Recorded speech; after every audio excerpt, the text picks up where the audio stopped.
Welcome to Wine, Reel, and Print. My name is, you guessed it, Ryan. And my name is Kevin. And today we're going to be talking about a weird at rap film. Something a little weird, in Kevin's mind weird. Though it is. It's not Who Framed Roger Rabbit weird, but it is weird.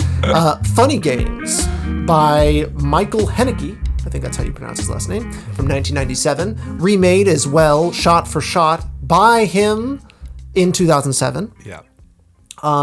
Just to give like a brief overview of the plot, it is basically a hostage taking situation on a lake where a family is basically terrorized by two young men that have been going around the lake. You find out kind of doing it to multiple houses. They have like a whole trick that they do to get in, and then it's unsettling, it's terrible, it ends in the worst way possible. And by worst, I don't mean from a critical standpoint, I just mean from a ethical, how I feel standpoint. I hated how it ended. But And honestly, watching this film that is so excellently, I don't think that's a word, done, it made me even question what it means to rate movies at all. And maybe we can get to that at some point. Yes. But I can't deny, as much as I hated this from a deep inside my soul level, that has no inference or connection to the quality in any way. If anything, it is a comment on how great the quality actually is. Yes, that's a great point, and maybe a great intro, right? Because I think that's why I find the movie weird, is that internally, you know, this is not a good experience, and like you would never enjoy this type of film.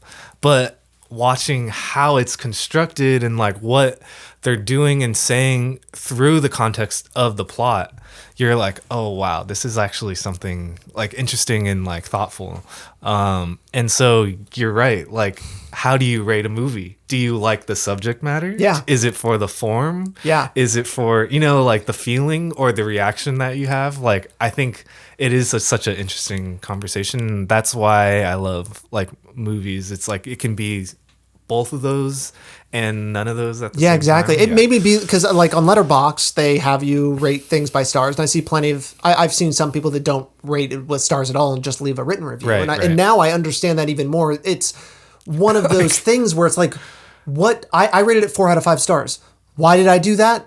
It has it is a perfect film in so many ways. And there's so many amazing things about it, but it made me feel bad. I also went into it not knowing what it was about. So that also was terrible because it just is so eerie and slow. And then it goes places that you weren't expecting it to.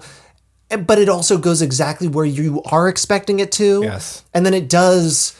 And then where it gets really like meta with it and it breaks the fourth wall a number of times, and that's where things get weird and strange. Right. And it lets the audience get what they want, which is they have basically the captors shoot the or not the captors. The people that are captured shoot the people that are holding them hostage. Like the escape. Yeah, but then they literally rewind the tape. Literally, it rewinds, they do it again, and the gun is stopped before it fires, or it has no bullets in it, or something. Like, it doesn't end up working. Well, they interject and take the gun away. The gun is not even...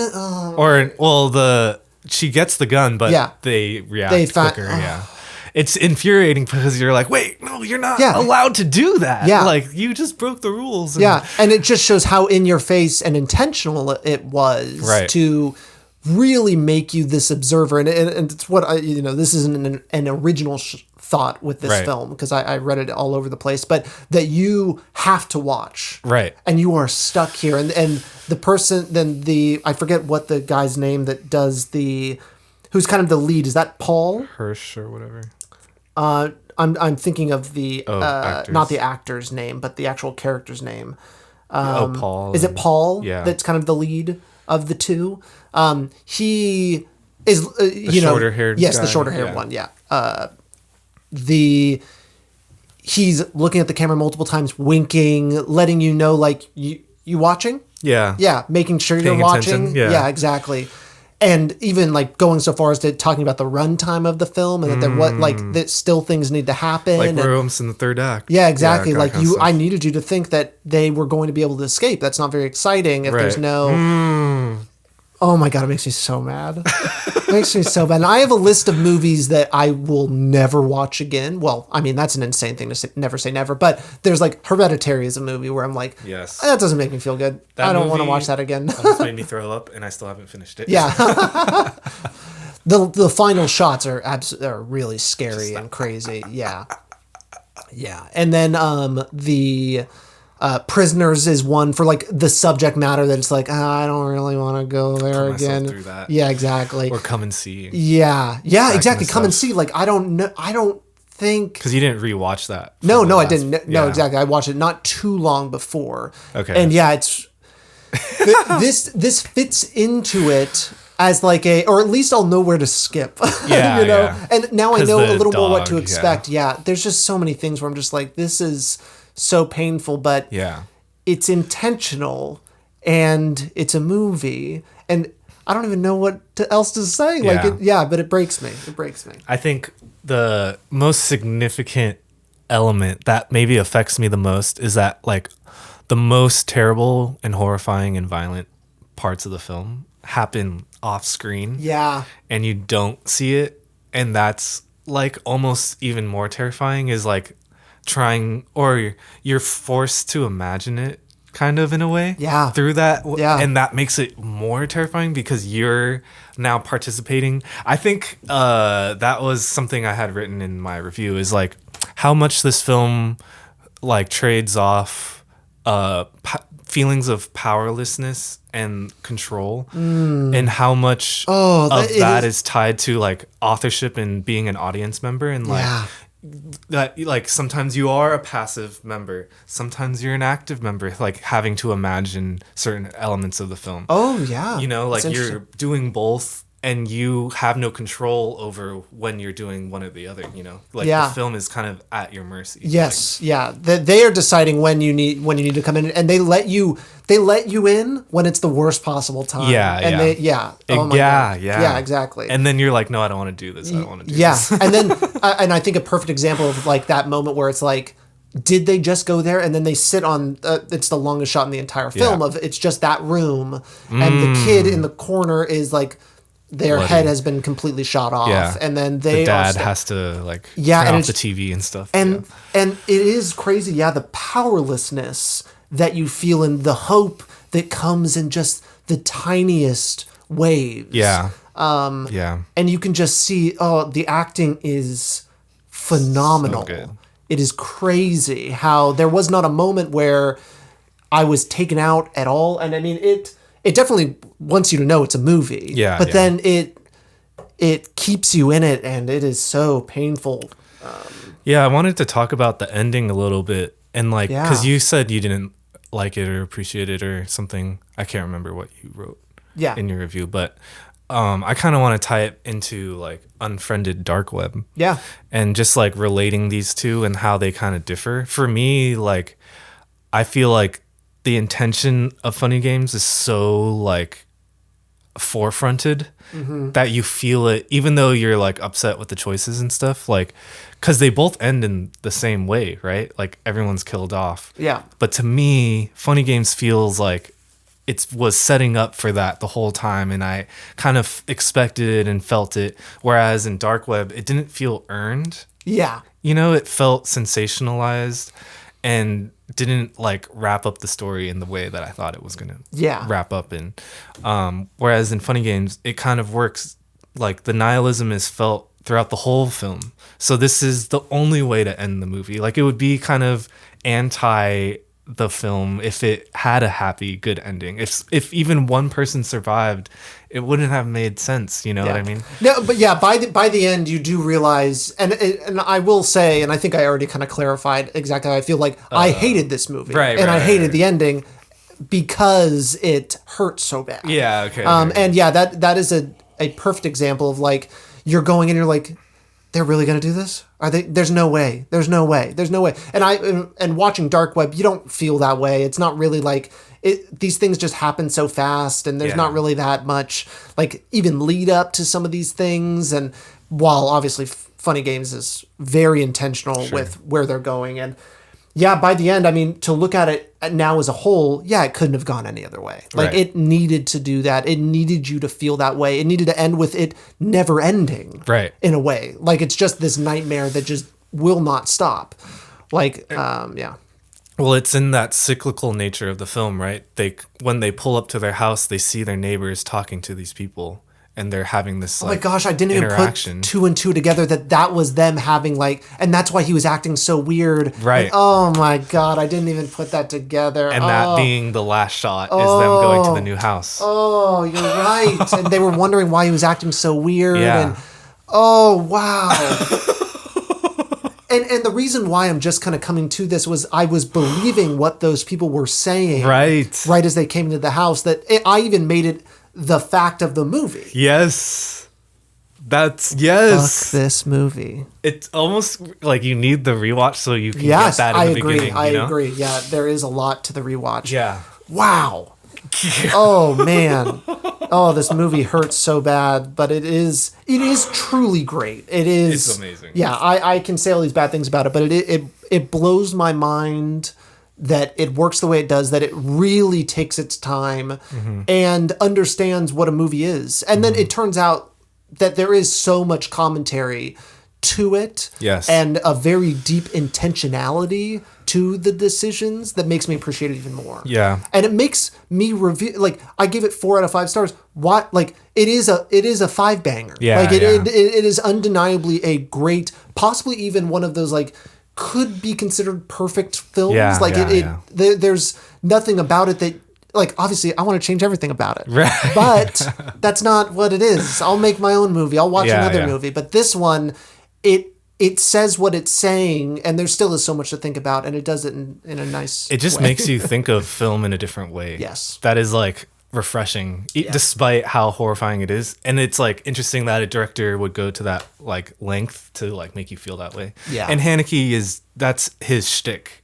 Violence in media is like his story he keeps returning to. Oh, okay. I didn't know in his that. filmography kind of thing. So that's like his thing, and maybe this is the perfect film for like discussing that, you know? Yeah. And yeah, to me, I agree, dude. Like, such a great movie, and one that I probably would consider like in my top favorites because, like, it's undeniably great. Like, the way it's constructed and everything, and the way it makes you feel, like, that is the core movie. Right? Is like the merging of form and content to give you this emotional feeling is like, it's kind of insane. And just to also speak on how it feels so 90s as well. Like, there was this nihilism, and people say it kind of like, by 1999 you have Woodstock 99, which is a great example of like, when, do you know much about Woodstock? So basically they had another Woodstock in 99, and I think that was the 30th anniversary of the actual Woodstock that was in New York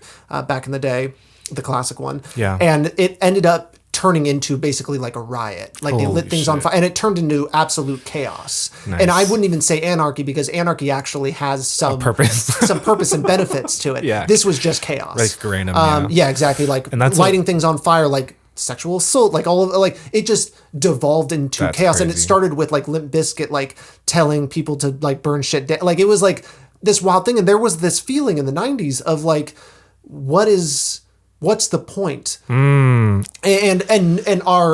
America didn't know what to do with this. Like, there's no war. Like, there's no like really big thing happening right now. And 2001, obviously, you know, in our way, our government needed that in order to have purpose again, which is an insane thing. Well, you know, you could say a lot of things. There definitely was a knowing. Yeah, there definitely was a knowing behind it. Right.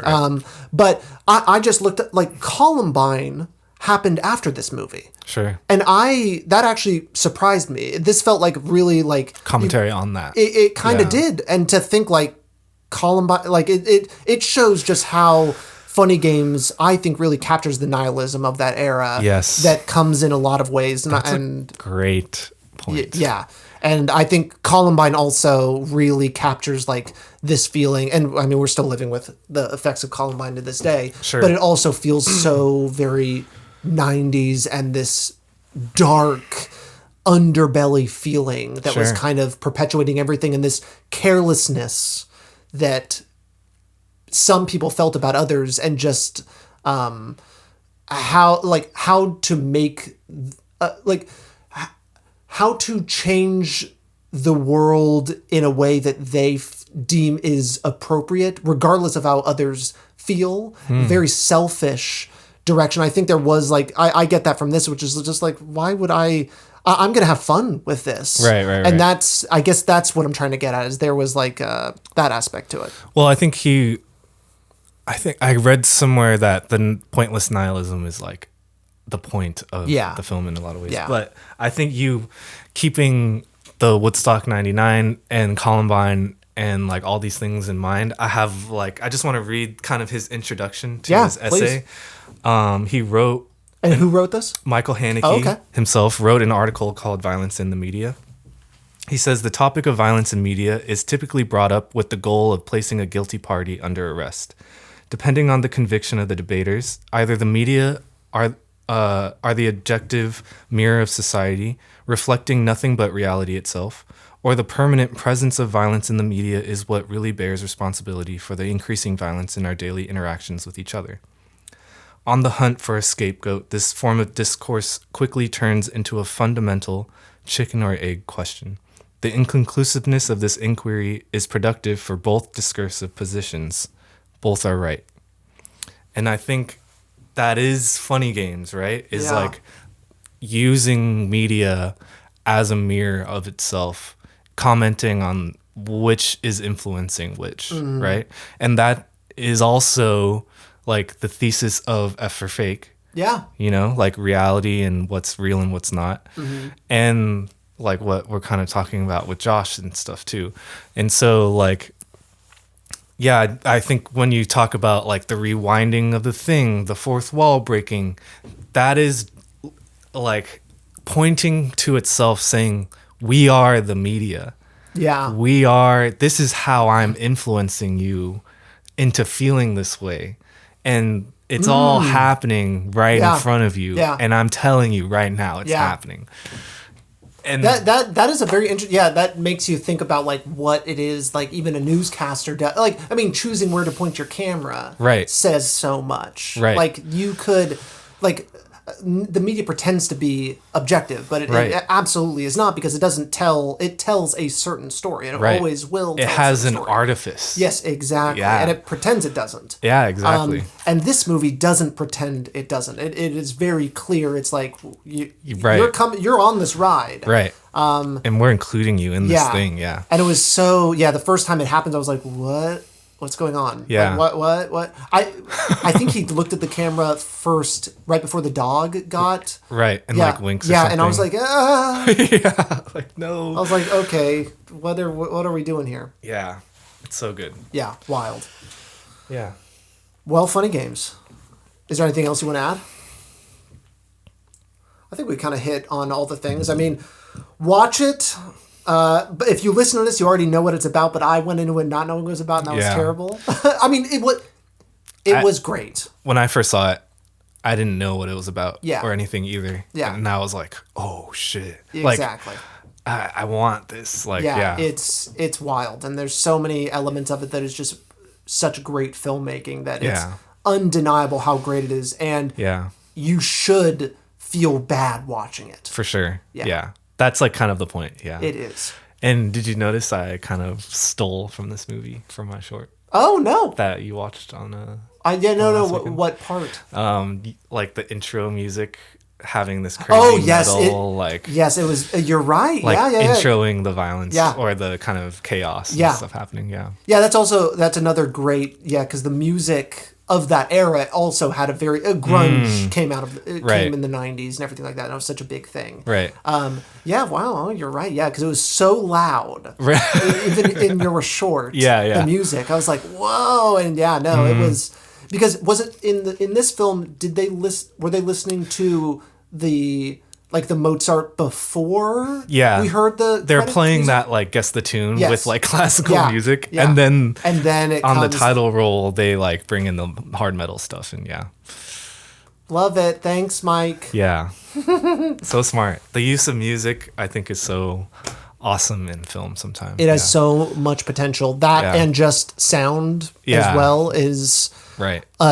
I would say grossly untapped. It is not done like Zone of Interest is a great example of like for sure seeing it done to like I think the best it can do where it is a part of the story. I know the kids like screaming. Yeah, and that's another movie you should feel really bad. And also that's an interesting little connection to this. It is like a really commentary on like who's telling the story here, right. You know. And the idea of like show don't tell and stuff. Yeah. No, I think this movie is great for actually having you go through the motions and not showing all the actual incident of the gore. Right. I think it says so much seeing the dog fall out of the car, seeing the lifeless body on the floor. Right. And there's something great about it because that's also what you live with more than anything. I think because it's the moment that will last the longest. The body will be there for the longest. The dog is dead, but it's like permanence. It's the permanence of it, and I guess even like looking at their faces and seeing and imagining the moment and imagining what they saw and seeing. Oh my gosh, there's so much. Oh, it feels so bad. Yeah, and we didn't talk about that moment when she did get away and was like almost escaped, but then got picked up by the car. Oh, that whole car scene, and if she had just got that other car. Yeah. Like, the movie plays so mean. Well on that. It's so mean. Because you're like, I don't trust this first car. And then pass by and you're like, oh, maybe I can trust them. And then, of course, it's like that person. Yeah. It is so mean. It's so unbelievably mean. Okay. Well. Right on, folks. Well, thank you for listening. We'll say that is a wrap. Bye-bye.